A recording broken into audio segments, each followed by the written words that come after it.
Coming to you straight from the heart of Nashville. From the media room at Music City Center to downtown Broadway, it's CMA Fest 2026. Here's Roger the Wild Child and Baby Daisy.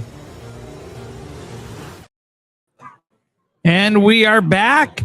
It's time for another amazing artist to come pop in the hot seat over here. Yes. We got Makenzie Phipps that's joining us today. Hi, Makenzie. Hello. Thank you so much for chatting with me. Oh my gosh, it is so nice to be able to see you and finally meet you here. Yeah. And you know, how's CMA Fest treating you so far? It's been doing pretty darn good, if you ask me. This is my second CMA Fest that I've been a part of, so I've been just taking it all in and just going around and checking things out. Nice. And so, where are you performing at? So actually today I had a booth signing and a meet and greet, and I've had lots and lots of interviews today. So lots of networking. That's nice. awesome. Yeah. Awesome. So you have a new song out called Won't Be Here Forever. Yes. So what's the story behind it? Yes. So this song actually dropped on May 8th, and it was actually perfect timing because it was near Mother's Day. Aww. And, you know, I have one of the most supportive moms ever. I mean, she's always stood by me through everything. Yes.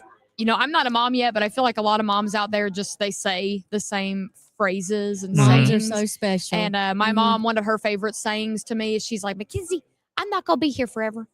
And I'm just like, why do you say that? And she's like, it's true. And she, you know, she talks about, I give you all this advice in life. And, you know, I tell you everything that I've learned from experience, because one day I'm not going to be here and you're going to have to find things out for yourself. So I decided to take that saying that she tells me and make it into a song, because there may be some people out there that they may not have their moms here anymore and want to reminisce on times with them. So I can tell you from experience that yes. I've lost mine. So you cherish every moment you can. And even for people that haven't, you know, lost their moms yet, maybe it'll be a wake up call for them to appreciate and love on their mamas a little more.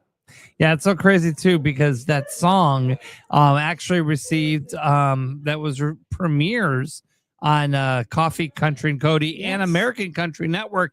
So that got like national attention. Yes. What was the feeling that moment when you realized, oh my gosh, this song's going outside of Nashville? Yes, I mean, it is just so insane. And I mean, I greatly appreciate all the support that people have given me, especially on this song. And, you know, getting to hear all the feedback and comments from those that have gotten the chance to listen to it has meant the world to me.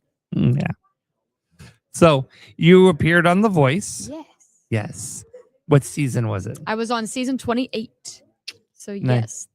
How did that experience how was it for you? Insane. I feel like I just aged through that entire process, because I feel like I went through every emotion a human being can go through. I can imagine. Like, you know, excitement, happiness, anxiety, stress, fear, all in one little month of a nutshell. So, but I mean, it was very rewarding. I was very grateful to have been on the show and to have been selected as the very last person that got to audition that made a team. I closed the whole season out. There was only one coach with one spot left. And so I was on the iconic Snoop Dogg's team. Yes. Snoop! So yes! You'd never Way guess to that. go. You'd never guess that. But I was so very cool. grateful to have been a part of the show, to have been on his team. And I'm so grateful for the friendships that I made.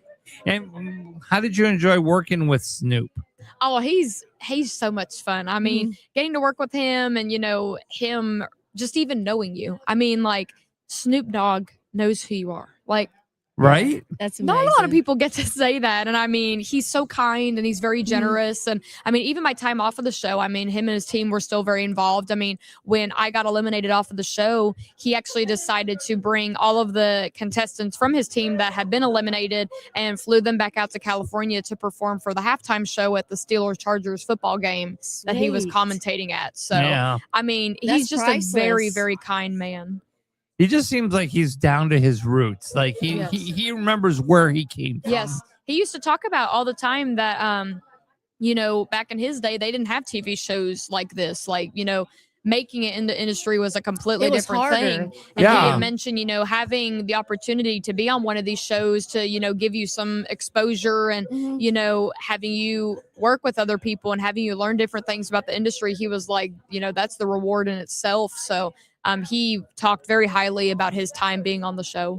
And, you know, social media also, we never had social media back in the day too.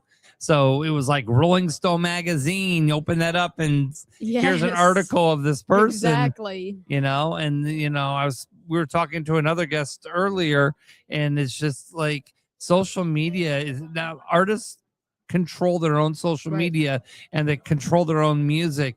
You don't need a record label to get somewhere to get your music out. Right. I feel like it's definitely like a blessing and a curse with social media because we live in a world that is so social media driven. And I talk about it all the time. You know, I've been told by many, many people that I just have an old soul about me. Absolutely. And I feel like, you know, I would have thrived so well back in the day, like of Loretta Lynn's time, Oh, Patsy yes. Cline's time. Because I mean, back then they didn't have social media, they didn't have streaming, they didn't have anything. You know, you made your record, you went, took it to the radio station, and you sat your butt down in that chair and you said, "This is what I have. You're going to talk to me, whether you like it or not." I would have thrived back in the day. And now everything is social media driven, and it's a blessing in a way because you know your music and everything you got going on social media is able to be viewed from people all over. But at the same time, you know, it's so hard being on social media because it's like you don't want it to like be your life either, if that makes sense. Like And I it find sucks times you in easily. Yes, it's like I find times I'm on my phone so much during the day. And I mean, like, you know, especially being in music, it's a very big thing to be, you know, relevant and known on social media. So it's like, even when I'm on vacation, I get like anxiety if I've not been on my phone for an hour. It's like, how many notifications am I going to have? Right. Yeah, absolutely. So you have a partnership with JTV. Yes. And that's pretty cool. The Makenzie Phipps Spotlight collection. Yes. Tell us what is that all about? It was so exciting just getting to partner up with Jewelry Television. We actually had gotten introduced through mutual friends, and they were talking about how I was actually getting married. So this would have been last year. And I got married about like 2.5 weeks before I left for the show. So that's like a great way to start marriage, right? You just get married, and then I flew out to the West Coast and lived out there for like 2 months with random strangers. So it's like that puts the ultimate test of marriage in perspective. But I'm very grateful to have a very supportive husband. But they found out I was getting married, so they actually gifted me with some beautiful JTV jewelry on my big day, and it just made everything come together perfectly. And then they actually sent me a turquoise cross necklace that I wore for my blind audition. And they actually prayed over it at my wedding because they knew I was having some exciting things potentially coming up. So that made that moment even more memorable. So to have this partnership with them and to have chosen the Spotlight collection pieces that I have, it's kind of just like Western meets diamond kind of feel. But I mean, JTV truly has a jewelry piece for any occasion. I mean, I just had my Bluebird Cafe debut back in April, and they sent me little Bluebird earring and necklaces. And I'm just like, they have everything. I mean, they really do. So people can go check out what they have on their website at jtv.com.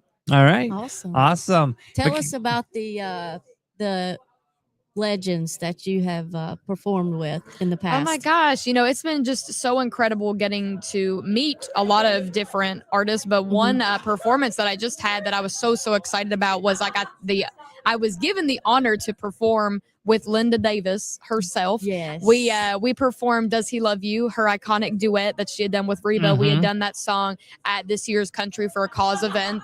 And just to be able to sing that song with her is just like, what is going on? And she is such a sweet lady, and you know, being given the opportunity to sing with her was just insane and a highlight of my career. And just to have somebody like that, you know, share wisdom and everything that they've learned and experienced from the music industry is just so rewarding to hear and very uplifting and encouraging. Yes. Well, Makenzie, I really appreciate you stopping by. Thank you so much. We definitely looking forward to seeing you and your journey, and you know, and where are you going to be performing next? Yeah, so I actually have a festival out in Parisburg, Virginia that I'll be going to tomorrow. Virginia, that's my side of town. Yeah, that's where I was born and raised, was in Virginia. What part? Bluefield. Whitfield? Bluefield. Yes. I'm in Martinsville, Virginia. Okay, yeah. I was born on the West Virginia line. Sweet. So I usually tell people I was about an hour and a half from Bristol and that kind of area down in Southwest Virginia. But yeah, I mean, Virginia It's- girls are the best. I know. aren't they? It's just my roots. So I'll be going down to Harrisburg, Virginia tomorrow for a Aw. festival. And then I'll be packing up my stuff and hauling butt back to Tennessee because I'll be at the Yes. Opry this Sunday for Sunday Morning Country. Oh, That'll be wow. taking place. An all-day gospel event they have. So Oh. I'm very excited, staying busy and just staying blessed. Alrighty, Makenzie Phipps, thank you for joining us. Keep on we're shining. Yep, that's right. We're live here, Music City Center, Roger the Wild Child Show with Baby Daisy, right here, CMA Fest 2026.